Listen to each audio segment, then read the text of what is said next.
بسم اللہ الرحمن الرحیم اللہم صل علی محمد وآل محمد۔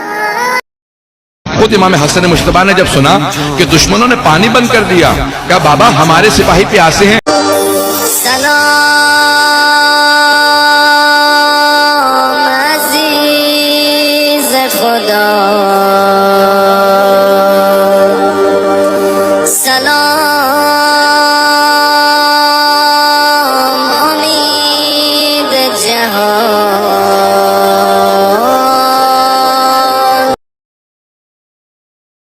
خود امام حسن مجتبیٰ نے جب سنا کہ دشمنوں نے پانی بند کر دیا، کہا بابا ہمارے سپاہی پیاسے ہیں، مجھے آپ کی اجازت چاہیے، میں شامیوں کو بتانا چاہتا ہوں میں حیدر کرار کا بیٹا ہوں۔ جناب امیر نے اجازت دی۔ ایک مرتبہ امام حسن مجتبیٰ میدان صفین میں اترے، آج پہلی مرتبہ جنگ کے لیے آئے ہیں، بس نیام سے تلوار کا نکالنا تھا، آپ نے آواز دی اللہ اکبر، نگاہوں سے دشمن کو دیکھتے تھے، سارا دشمن کہتا تھا آج آنکھیں بتا رہی ہے کہ حیدر کا بیٹا جلال میں ہے۔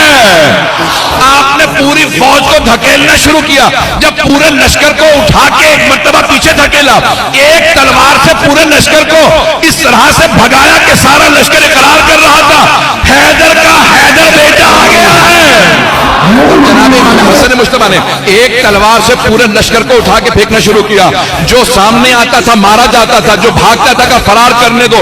جب پورے لشکر کو اٹھا کے پھینک دیا، امام نے ہاتھ سے اشارہ کیا سارے سپاہیوں کو اجازت ہے پانی پی لو۔ جب مولا کا لشکر آگے بڑھا کہ مولا ان کا ہم پانی بند کر دے، امام نے کہا خبردار پانی بند نہ کرنا، وہ ان کا کردار تھا، یہ ہمارا کردار ہے۔ اللہم کل ولیک الحجت ابن الحسن صلواتک